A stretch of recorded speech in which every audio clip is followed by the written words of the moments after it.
इस आंदोलन में कई बड़ी पब्लिक रिलेशंस एजेंसीज भी शामिल हैं जो एक इवेंट के लिए लाखों रुपए, करोड़ों रुपए लेती हैं। और अब यही बड़ी बड़ी कंपनियां अंतर्राष्ट्रीय स्तर पर इस आंदोलन को लेकर इसका झूठा प्रचार कर रही हैं, झूठ फैला रही हैं और इनसे पैसा ले रही हैं।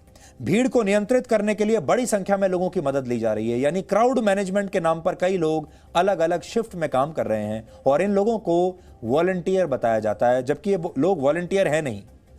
ऐसे लोगों को किराए पर रखा जाता है जो चंदा इकट्ठा करने में माहिर हैं, यानी फंड रेजिंग में, इसको अंग्रेजी में फंड रेजिंग कहते हैं, जो फंड इकट्ठा कर सके।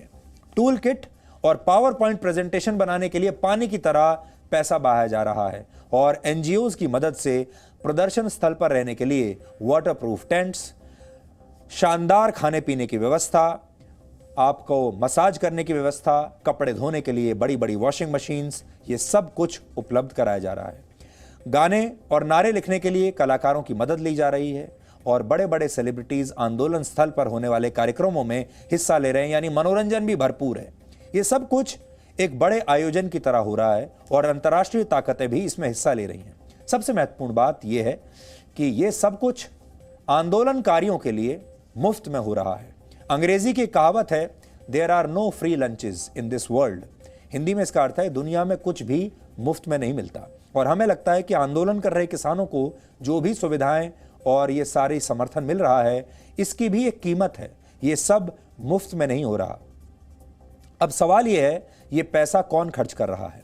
जिस तरह किसान आंदोलन एक उद्योग बन गया है, ठीक उसी तरह इसकी परिभाषा भी बदल गई है। और इसकी नई परिभाषा क्या है, आज हम आपको बताते हैं। यह परिभाषा इस समय आपकी टीवी स्क्रीन पर है। नई परिभाषा आंदोलन की। इसमें ए का मतलब है एनार्की, हिंदी में इसका मतलब होता है अराजकता। दूसरे ए का अर्थ है एंटी नेशनल, यानी देशद्रोही। एन का अर्थ नेगेटिव प्रोपेगेंडा, यानी नकारात्मक प्रचार प्रसार। डी का मतलब डी लेजिटिमाइज स्टेट, यानी संवैधानिक सरकार की वैधता को चुनौती दे दो। सरकार लोकतांत्रिक तरीके से चुनाव जीतकर आई है, लेकिन वो सारी ताकतें जो चुनावों में हार गईं, जो हर लोकतांत्रिक प्रोसेस में हार गईं, अब वो इस सरकार को ही अवैध घोषित कर देंगी। ये एक बड़ा मकसद होता है आंदोलन का। ओ का अर्थ होता है ऑस्ट्रेसाइज गवर्नमेंट, यानी सरकार का बहिष्कार करना। एल का मतलब है लाइज, यानी झूठ और फेक न्यूज की फैक्ट्री चलाना। ए का अर्थ है एंगर, क्रोध की राजनीति। और सबसे आखिर में एन का अर्थ है नेगेट नेशनलिज्म, यानी राष्ट्रवाद को सिरे से खारिज कर देना। तो यह है आंदोलन की नई परिभाषा जो नकारात्मक शब्दों से भरी है। इस उद्योग में इन्हीं नकारात्मक विचारों का व्यापार होता है और भारत में इन विचारों के खरीदार भी बड़ी आसानी से मिल जाते हैं। भारत में पॉजिटिव विचारों को जल्दी से खरीदार नहीं मिलते, लेकिन नकारात्मक विचारों को अच्छी कीमत देने के लिए हर कोई तुरंत तैयार हो जाता है। किसान आंदोलन के रूप में नकारात्मक प्रदर्शनों की जो व्यवस्था भारत में सामने आई है, आज आपको उसे भी समझना चाहिए और इसे हम कुछ पॉइंट्स के जरिए आपको बताएंगे। पहली बड़ी बात यह है, किसान आंदोलन को भारत में प्रोटेस्ट एंटरप्रेन्योर्स ने हाईजैक कर लिया है। दूसरी बात, इस आंदोलन का उद्देश्य कृषि कानूनों को रद्द कराना नहीं है, बल्कि इसका उद्देश्य मौजूदा केंद्र सरकार की वैधता को समाप्त करना है और यह सिर्फ मोदी विरोध तक ही सीमित है।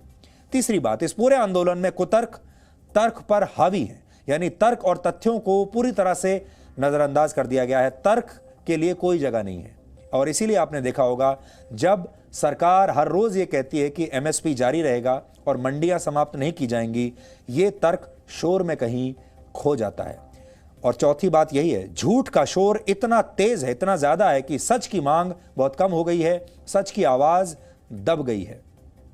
एक जमाने में यह मुहावरा काफी प्रसिद्ध था कि झूठ आग की तरह फैलता है और विनाश का रूप ले लेता है, लेकिन आज अगर हम आपसे कहें तो यह कहेंगे कि झूठ अब आग की तरह नहीं, ट्वीट की तरह फैलता है और फिर फेक न्यूज का रूप लेकर रीट्वीट होते होते आग की तरह दुनिया भर में फैल जाता है। पांचवी बात, किसान आंदोलन में ट्रैक्टरों को हथियार बना दिया गया है और यह कहना गलत नहीं होगा कि खेती को आसान बनाने वाले ट्रैक्टर अब टैंक और AK-47 राइफल जैसे दिखते हैं और इन्हें देखकर लोगों के मन में डर पैदा होता है। छठी बात, बड़ी बड़ी महंगी SUV गाड़ियों में घूमने वाले किसानों को गरीब किसान कहकर आपको बताया जा रहा है और अब आपको वो लोग भी गरीब किसान ही दिख रहे हैं, यानी आपकी देखने की, सोचने समझने की सारी शक्तियां हाईजैक कर ली गई हैं। 7वां पॉइंट, जिन किसानों को गरीब बताया जा रहा है वो दुनिया के बड़े बड़े सेलिब्रिटीज को अपने पक्ष में लाने में कामयाब हो गए। और यहां समझने वाली बात यह है कि इन सेलिब्रिटीज ने कृषि कानूनों के बारे में बिना पढ़े ही अपना समर्थन इन किसानों को दे दिया। इनमें अमेरिका की मशहूर पॉप सिंगर रिहाना भी हैं, मशहूर एडल्ट स्टार मियां खलीफा का नाम भी उनमें है। 8वां पॉइंट, आंदोलन जीवियों ने इस झूठ को तथ्य बनाकर दुनिया के सामने पेश कर दिया कि नए कृषि कानूनों से एमएसपी और सरकारी मंडियों की व्यवस्था समाप्त हो जाएगी। ये आंदोलन जीवी राजनीति के राजा बाबू हैं जो हर आंदोलन में नजर आते हैं और इतने शानदार तरीके से, महीन तरीके से झूठ बोलते हैं कि झूठ चारों तरफ फैल जाता है और सच नीचे पाताल में दबता चला जाता है।